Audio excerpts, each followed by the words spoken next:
Welcome back, everybody, to another deep dive. Today, we're going to be talking about this concept of being a good receiver.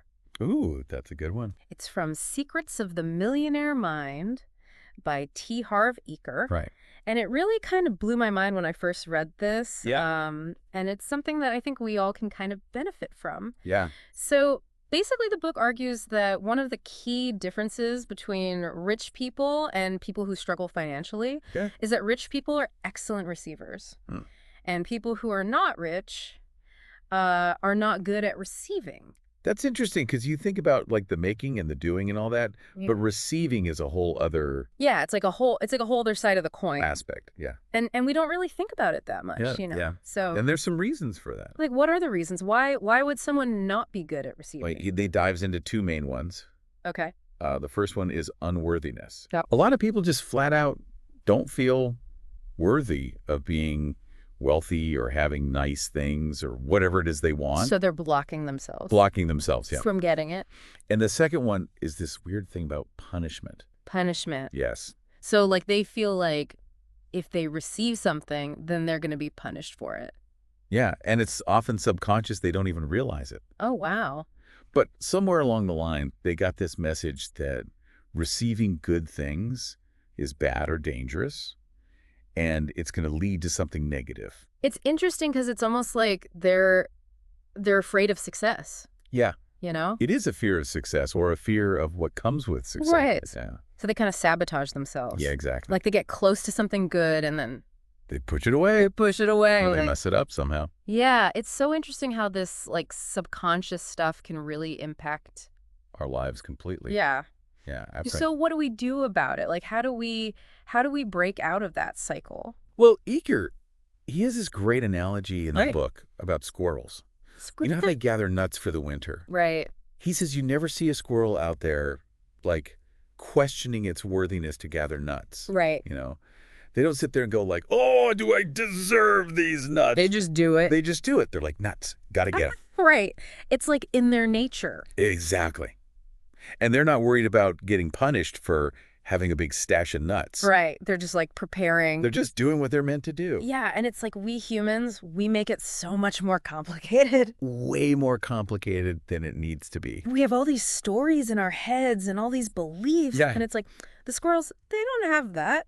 They don't overthink it. They're just like living their best life. Exactly. And And- they're thriving. And they're thriving because of it. Right. So it's a simple analogy, but it really highlights how much we limit ourselves with these stories we create in our heads Right. about our own worthiness. Okay, so how do we change the story? How do we start feeling worthy of receiving? Well, Eker, he actually does this funny thing at his seminars. Okay.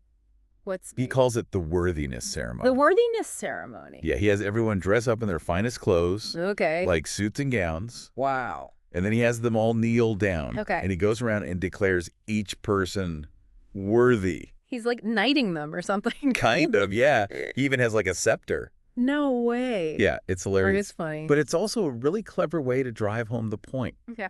that worthiness isn't something you earn or wait for someone to give you. You are inherently worthy Just because. just because you exist. Right. You don't need a ceremony or a fancy title or anything external to validate that.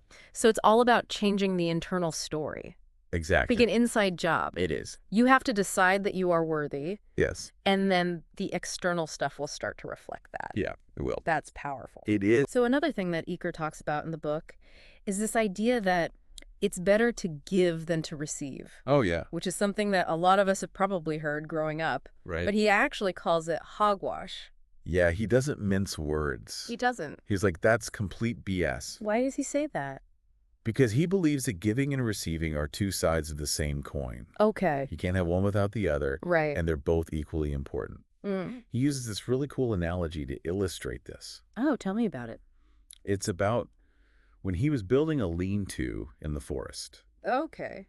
and he noticed how the rain would collect in a puddle at the bottom of the tarp, Okay. and it just hit him like a bolt of lightning. What hit him? This realization about the abundance of nature. He was like, the rain has to go somewhere. Right. And if you block it off in one area, Another area gets a double dose. Oh, interesting. It's not about fairness or deserving. Right. It's just the natural flow of things. Right. So he's connecting that to money. Exactly. He's saying there's this abundance of money flowing in the universe. Right. And if you're not open to receiving your share, Yeah. it will simply flow to someone else who is. Exactly. It will find its way to someone who's ready to receive it. So it's not that you're being punished. Right. You're just blocking the flow. Blocking the flow. Yeah. That's a really interesting way to think about it. It is. It's like you're creating a dam, Yeah. and the water's just going to build up behind it Right. until it finds another way to flow. Exactly. And he actually has this funny prayer that he recites with his audiences. Oh, what's the prayer? He says, "Universe, if anyone has something great coming to them and they're not willing to take it, send it to me." He's like putting his order in. He is. He's like, "I'm open. I'm ready to receive." I love that. It's so good. It's so funny, but it's also like really profound It is. because it's highlighting the importance of being open and receptive Yes. to all the good that the universe wants to give us. And it's about not letting our own limiting beliefs block that flow. Yeah. So are you starting to see how this concept of being a good receiver might be impacting your own financial reality? Yeah, definitely. I think it's something that we all need to be more mindful of. For sure. And I'm curious to learn more about the practical steps we can take to become better receivers. Well, we're going to dive into that in the next part of our deep dive. Awesome. I can't wait. Me too. This is good stuff. It is. Yeah. Okay, so before we jump into those practical steps, Okay. I think it's worth addressing Yeah. the elephant in the room. Okay. What's that? What if you're one of those people who's like, okay, money magnifies who you are, but what if I'm worried about my negative traits getting magnified? Oh, yeah, that's a good point. You know, what if I become like that stereotypical greedy millionaire Right. everyone loves to hate? Right. Like Mr. Burns from The Simpsons. Exactly. Yeah. So how do you deal with that fear? Yeah, I think that's a valid concern. I think a lot of people hesitate to embrace wealth because they're afraid of turning into someone they don't like, you know? Like they think, oh, if I get rich, I'm going to become this horrible person. Yeah, exactly. But remember, the key here is that money is just a multiplier. Okay. If you're fundamentally a good person with good intentions, Yeah. having more resources Yeah. will likely amplify those positive qualities. So instead of fearing becoming like some Scrooge-like figure, Right. you might actually find yourself with more capacity to do good in the world. Exactly. You could have the means to support causes you care about, Right. help those in need, Yeah. make a real difference in your community. It's like money corrupt or money empowers. Yeah, it shifts the perspective from what if I become bad Mm-hmm. to what good could I do? Right. And it kind of puts the responsibility back on the individual. Yeah. It's not the money itself that's the problem. Exactly. It's your own internal compass, your Yeah. values, your character. Yeah. So it's like the journey to wealth might also involve a journey of personal growth. Absolutely. And that can be incredibly fulfilling in itself. Yeah, I love that. It's about becoming the best version of yourself, both financially and personally. Yeah. I'm really resonating with this idea that becoming a good receiver isn't just about attracting more money. Right. It's about opening yourself up to receive all the good things life has to offer in all areas. That's such a key point. It's about embracing the full spectrum of abundance. Love, joy, opportunities, support, kindness. The list goes on and on. It's almost like a shift in perception. Yeah. Instead of focusing on what you lack, Mm.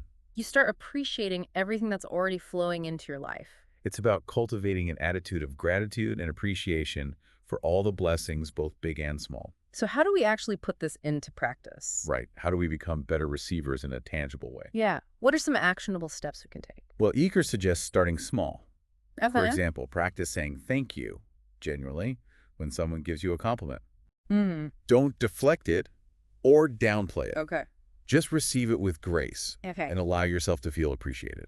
That's a good one. Yeah. And he also talks about celebrating every bit of money that comes your way, regardless of the amount. Oh, yeah, I remember that part. It's about shifting your energy and aligning yourself with the flow of abundance. Right. Like even if you find $1 on the ground. Exactly. Take a moment to acknowledge it and appreciate it. Okay. It's a tangible symbol of abundance flowing into your life. I like that. He even suggests kissing it. Kissing the dollar. Yeah. Really? It might sound silly, Yeah. but it's a way to playfully embrace the idea of welcoming money with open arms. It's about shifting your perspective from scarcity to abundance, right? Precisely. And another practical tip he offers is to create a play account. A play account, what's that? It's where you set aside money specifically for pampering yourself. Oh, okay, so giving yourself permission to enjoy the fruits of your labor. Yes. This could involve getting a massage, buying yourself a new outfit, or treating yourself to a delicious meal. That's all about like self-care. Exactly. Yeah. And it's not selfish either. Right. Taking care of yourself allows you to show up as a better, more energized, and more giving person in all areas of your life. I love that. It's like you can't pour from an empty cup. Exactly. You've got to fill yourself up first before you can give to others. And it reinforces the idea that you are worthy of receiving good things, Yeah. which can then ripple outwards to other areas of your life. I think this is really resonating with me Good. I'm glad. because I tend to be someone who focuses more on giving than receiving. Yeah. A lot of people are like that. And I'm realizing that I need to find more balance.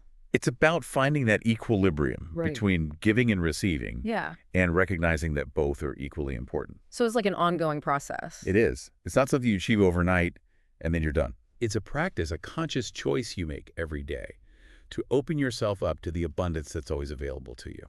So it's about being mindful of your thoughts, Yes. beliefs, Uh-huh. and actions. And making adjustments along the way to ensure you're not blocking yourself from receiving all the good that's waiting to come your way. I love that. It's powerful stuff.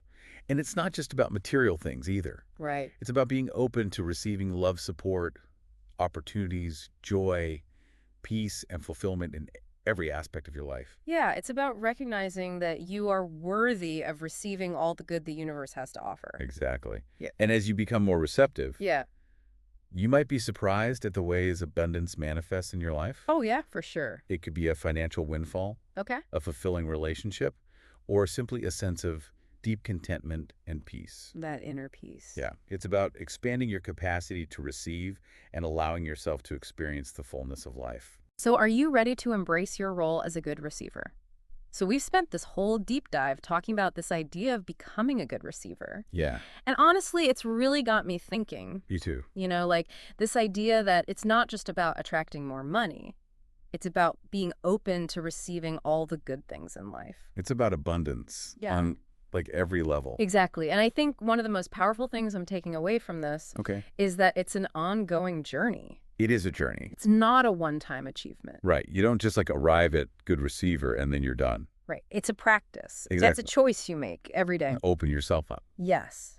To open yourself up to all the good that's out to there. all the abundance the universe wants to give us. I love that. And I think a big part of that is like becoming aware of those internal barriers we might have. Those blocks, yeah. Yeah, like those limiting beliefs and fears that are holding us back. Totally. Like that voice that says, you're not worthy. Yes. Or something bad is going to happen if you let yourself have this. It's crazy how loud those voices can be sometimes, right? It is. But I think the key is to recognize that those voices are not the truth. Right? They're just old stories. Exactly. And we have the power to rewrite those stories. To create new beliefs. Yeah. To step into a new identity. An identity of worthiness. Yes. Of abundance. Of being a receiver. It's about shifting our whole perspective. Right. Like instead of seeing the world as a place of scarcity, we start to see it as a place of infinite possibility. A place where there's more than enough for everyone. Exactly. So as we wrap up this deep dive, Yeah. I'm curious to hear what's standing out for you. Hmm. What are you taking away from this conversation? What are you going to do differently? Yeah, like what action are you going to take today? Even a small action Right, just one little thing to start shifting your energy. to start becoming a better receiver. Maybe it's practicing saying thank you with more genuine appreciation. Okay, Or celebrating every dollar that comes your way. I love that. Or setting aside some time for self-care. Yeah, and pamper yourself a little bit. You deserve it. Exactly. And remember, you're not alone on this journey. We're all in this together. We're all learning and growing and expanding. And the more we open ourselves up to receiving, Yeah, the more abundance we'll experience in all areas of our lives. absolutely. So until next time, Yeah. keep diving deep. And keep receiving